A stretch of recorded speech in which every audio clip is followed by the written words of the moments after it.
Who would you say are the 50 greatest guitarists of all time? Well, I pulled up the first Google search result for this query, and today I'm going to be giving you my opinions, for better or for worse, off the top of my head, about each one of these musicians, starting with number 50, Robert Fripp, King Crimson, and if I'm correct, he also came up with a weird way of tuning your guitar in like fifths or something. I don't have much of an opinion here. I've listened to very little King Crimson. I don't know, is this someone I need to get more familiar with? Number 49, John McLaughlin. Honestly, I'm not the biggest fan. He's an extraordinary talent, but not for me. I heard enough long, extended jazz fusion guitar solos in music school to last me a lifetime. Number 48, Steve Morse. Oh man. I'm not gonna go and look these guys up, so you're gonna see some embarrassing holes in my musical knowledge. Was Steve Morse in Deep Purple? Or was it Yes? I think he is an Ernie Ball signature guitar. This is all I know. Sorry to the Steve Morse fans. 47, Peter Green. Pretty sure he was in Fleetwood Mac at some point. And I also think that Kirk Hammett owns a Les Paul that he used to own, or something like that. I suspect I'd recognize songs that he played on, and it would be an, oh, that's Peter Green type of thing, but if you asked me to name one off the top of my head, I would not be able to do that. Oh, here we go, Robin Trower. I'm a fan. When I worked at the music store, one of the guys there lent me the Bridge of Sighs album, which is just good British rock and roll. I remember sitting with my guitar, learning his licks, and quite enjoying those songs, though I haven't listened to that album for quite some time. Despite the fact that he's ranked the 46th greatest guitarist of all time by this list, I feel like he's maybe underappreciated. Moving on, Tom Morello. I've talked about Tom Morello before, and I love everything he did with Rage Against the Machine, and I quite enjoy the Audioslave songs, but I find that the guitar solos he did with that band just really don't work for me. And I know a lot of people disagree with me on this, because one time I challenged myself in a video to redo the Like a Stone solo, which is one that I really don't like, and yeah, there were some rather colorful comments on that video. Number 44, Paul Gilbert. He's an absolute freak of nature. He took the shred guitar thing to a whole other level. And I've actually done a number of his exercises to try to up my playing, but I'm very much not the target market for the music that he makes. And if it's not clear at this point, it will become quite clear throughout this video that instrumental guitar music, for the most part, is not my thing. On the flip side, Malcolm Young. This is one of my guys. I've been an AC/DC fan for years. His riffs were some of the first things I ever learned on guitar. And as I've gotten older, I've really come to appreciate just how tight and groovy his playing is. I love the role that Malcolm played. Yeah, Angus is the star, but Malcolm was the glue that held everything together. And now whenever I put on AC/DC songs, I really find that my ear gravitates towards the parts that he played. 42, George Harrison. The Beatles are one of, if not my favorite band. And I love that you can hear his progression from an amateur to amazing songwriter throughout their career. He knew he wasn't the best guitarist out there. I mean, in the Get Back documentary at one point, he mentions that there are things that the Beatles should just get Eric Clapton to do because George couldn't do it. But whatever limitations George had are kind of what made him great. He had to play from the heart and come up with things that were simple yet beautiful. He wouldn't go on elongated, impressive guitar solos, but the things that he did come up with are things that only a true artist ever would play. Number 41, Michael Schenker. One of my guitar store buddies once gave me a burnt Michael Schenker Group DVD that just said MSG on it. I don't think that I ever watched it. However, whenever I hear about the MSG seasoning or see Madison Square Garden abbreviated, I think of the Michael Schenker Group. I have no other opinions beside that, and that's not even really an opinion. All right, 10 down, and I'm gonna take a quick second here to let you know that I've got some new merch available over my merch store, shopsamuraiguitarist.com. The anime guitar playing samurai is one of my favorite designs I've done. It's the 90s cartoon I always wish existed. There's a variety of sizes, styles, and colors, as well as a number of other designs at shopsamuraiguitarist.com. Picking up some of that sweet Sammy G merch is not only a great way to look good, but also it really supports what I do here, so check that out. I've got some links in the description. Anyways, let's get back to it. Number 40 on our list is Duane Allman. He's like the Jimi Hendrix of slide. He made the thing absolutely sing, and for me, it's always a treat to hear him play. He inspired so many great players, and at some point in my life, if I ever find time, I would like to buy an SG, tune it to Open E, and learn as much as I possibly can from him. 39, Paul Kossoff. I've heard the name. I think he was big in the 70s. I don't know, like there's a lot of guitar players out there. Like you can't possibly be familiar with all of them, and Paul Kossoff is one of them that I'm not familiar with. Number 38, Keith Richards. maybe the greatest riff maker of all time. I mean, think of how many timeless pieces of music came out of that guy's fingers. I'm a Stones fan, and one of the things I particularly enjoy is listening to the interplay between what him and Ron Wood would do.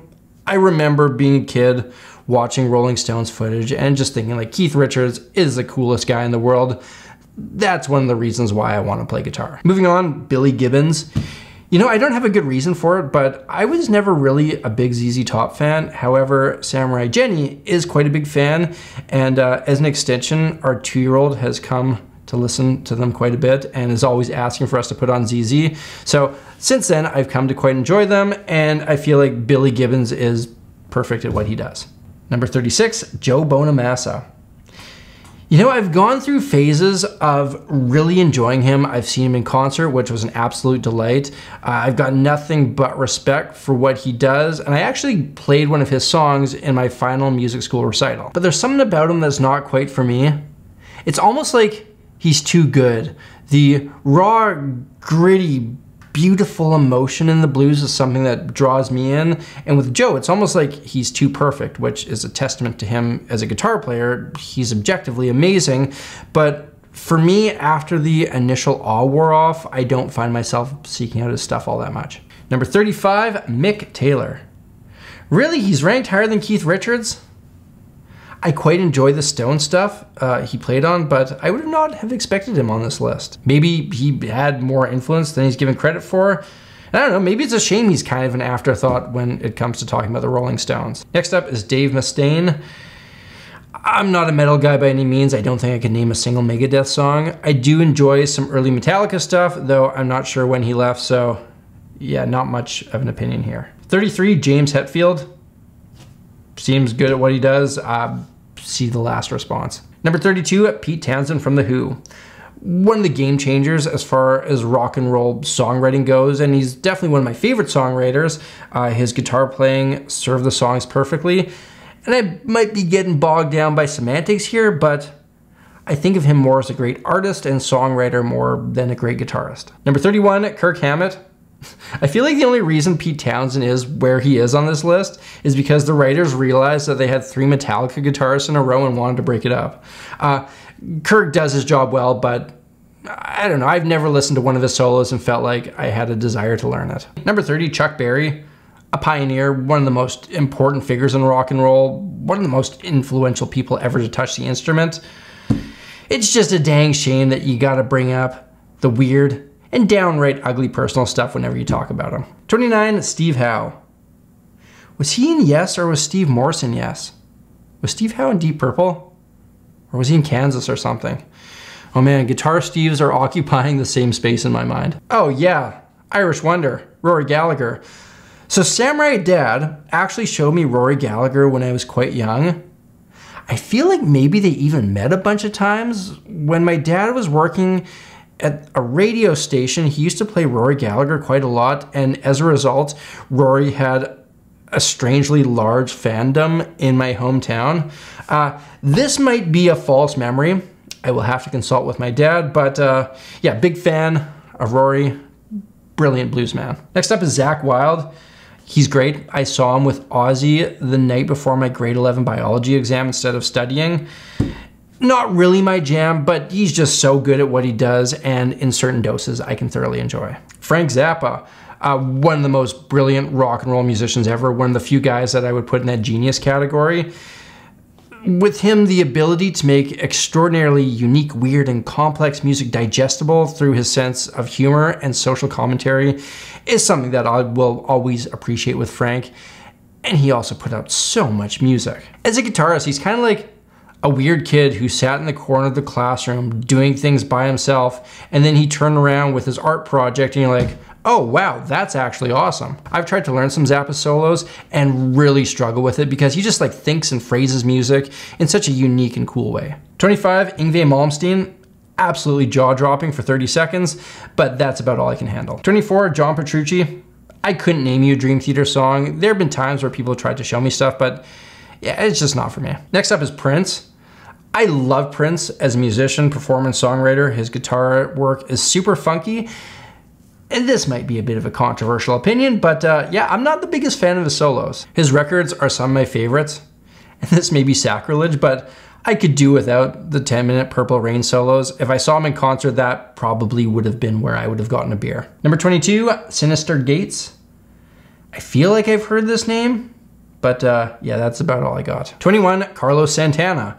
What an interesting career this guy's had. He was a guitar god back in the 60s and 70s, and those funky, jazzy, Latin-infused guitar jam-outs are actually an example of like elongated guitar work that I do enjoy.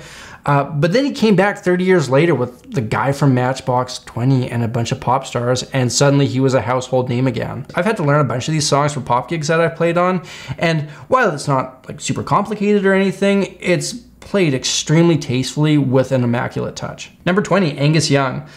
Like I said, I love AC/DC. He is the perfect ball of lead guitar fury. Iconic and awesome are two words that come to mind. Number 19, Dimebag Darrell. People love him. I don't know much or anything of Pantera, so I don't have an opinion here, but if you leave me a comment and tell me which Pantera songs I should check out, I will do that because I feel like this is a band I need to know more about. Number 18, B.B. King. He's one of those guys, he plays one note and you instantly know it's him. I saw him live once and I can tell you, he made the guitar absolutely sing. Everyone who plays the blues has tried to sound like B.B. King, whether they know it or not. When I say some guitarists aren't really my thing, BB is the opposite of this. He is very much my thing. 17, Mark Knopfler. He's one of my top fives for sure. The Dire Straits are one of my favorite bands. I've learned a ton of his licks and often find myself thinking, what would Mark Knopfler do when I'm trying to come up with my own guitar parts? 16, Randy Rhoads. An undisputable guitar god, and though I'm not the biggest Ozzy fan and metal isn't really my thing, I can always find time for Randy. I feel like he was a step above his colleagues. 15, Gary Moore. He's a blues guy I should probably know more about, but I don't. I haven't heard a ton of his stuff, but what I have heard, I kind of felt similar to how I feel about Joe Bonamassa. Obviously, an incredible talent, but kind of getting away from some of the things that drew me into the blues. 14, Tony Iommi had a huge impact on the landscape of guitar. I like Black Sabbath, and I feel like he deserves to be this high up on the list. Number 13, Joe Satriani. I have so much respect for what he can do and him as a musician, but I'll be honest, I never need to listen to a Joe Satriani album. Jeff Beck. Okay, so as far as guys go that make predominantly guitar instrumental stuff, Jeff Beck is the guy that I do love listening to. He's got an instantly identifiable sound from picking with his fingers to using the whammy bar in place of bends and vibrato. His phrasing is super cool. He is the guitar player who's grown out of guitar instrumental music's guitar player. Steve Vai, same opinion here as Joe Satriani, though I will say I was recently hanging out with a guy who did a session with Steve, and by all accounts, he is a genuinely amazing dude and every bit the musician that you think he is and more. All right, we're in the top 10 here. Richie Blackmore. Deep Purple, I believe. Not really a huge fan or anything, but if he improvised some of those iconic solos, like the one on Smoke on the Water, then yeah, wow, he's got every right to be as high up on this list as he is. Number 9, Slash. I grew up worshiping Slash and Guns N' Roses, so I'm pretty biased here.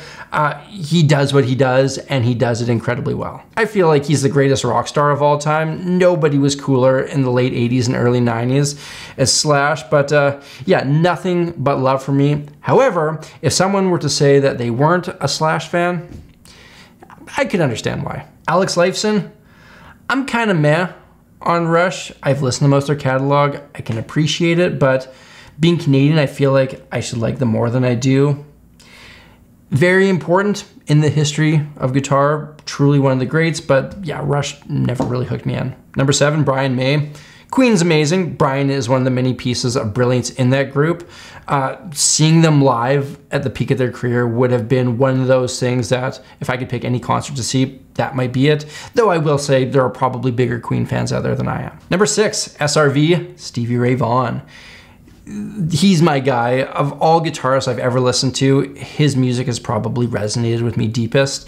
Borrowing Texas Flood from my guitar teacher when I was like 15 or 16 was one of those things that changed my life forever. Even some 20 years later, like the last couple months, I've been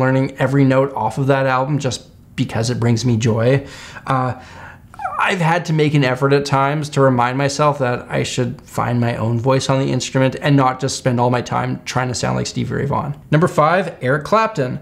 One of the greats with such an amazing career that spanned like 6 decades. He's made so much incredible music in that time that you just gotta respect him. I can find a lot of stuff of his that I really enjoy, even though there is a decent amount of fluff in the catalog, and some of the stuff on the personal side I don't agree with, but yeah, undeniably one of the greatest to ever pick up the instrument. Number 4, David Gilmour.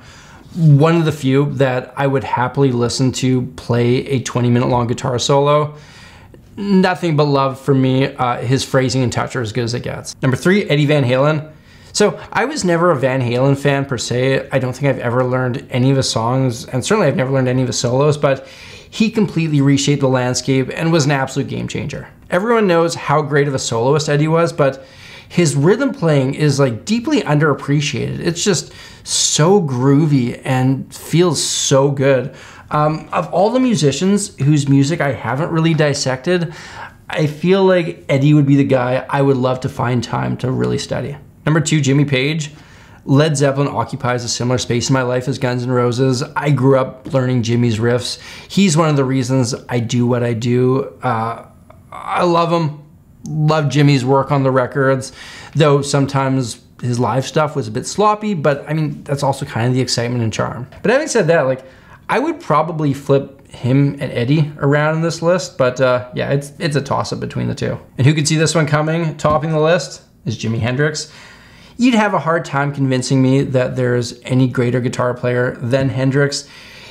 He was the pioneer. Everyone who came after Jimmy has been influenced by him, whether you know it or not. In the chronology of guitar, it would make sense to view time as before Hendrix and after Hendrix. Like, he was that important.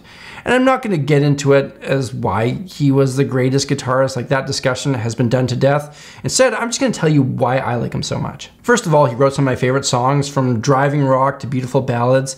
It's like, you can hear that he put every ounce of his heart into everything he played or sang. Like, it sounds like pure emotion held bare for the world to hear. I also think it's so cool to hear all these things that he came up with pop up in every generation of guitarists that followed. Like so many guitarists, I've spent years studying him, and the deeper I go, the more in awe I am. So ladies and gentlemen, those are the 50 greatest guitar players according to the first Google search result on that topic. I'm not gonna get into who I thought should have been higher or lower, but I do have some thoughts here. There are definitely some glaring omissions that showcase the bias that a rock-leaning website where a list was voted on by viewers would have. It's an egregious sin to leave out the early jazz guys who had a massive influence on rock, like Wes Montgomery, Charlie Christian's coming to mind, and bluesmen like Robert Johnson, Muddy Waters, Buddy Guy. These guys essentially carved out the music that everyone on this list is playing, so to not have them, yeah, that's a shame. Also, who's the most recent guy here? Is it Joe Bonamassa? John Mayer, John Frusciante, Tom DeLonge inspired an entire generation of guitarists to basically pick up the instrument. I get you gotta let some time pass to see what kind of influence these guys really do have, but I don't know. I think this list was being voted on by a certain age demographic. And there's no jazz or country guitarists on this list, which are two places that the guitar still plays a predominant role. Like, I'm definitely putting Chet Atkins and Vince Gill on my list. And perhaps the most glaring omission, and I'm not even a big fan, but you gotta put Kurt Cobain on this list. Like, I was expecting to see him in the top 10, and the fact that he's not even on here is a bit of a head scratcher. Anyways, let me know in the comments who you think should have made the cut, or any other strong opinions you might have on this list, or for that matter, opinions on my opinions on the list. And remember, check out some of that Sammy G merch over at shopsamuraiguitarist.com. Picking up a t-shirt or hoodie or something goes a long way in supporting what I do. Thank you all for watching. Check out another video like this one. Hit that link up there. An extra big thank you to everyone who supports my channel through Patreon. If you're new here, hit that button, subscribe, and stay tuned for a wide range of musical content. Until next time, look after yourselves, look after each other, look after the planet. I'm Samurai Guitarist, and I'll see you again soon.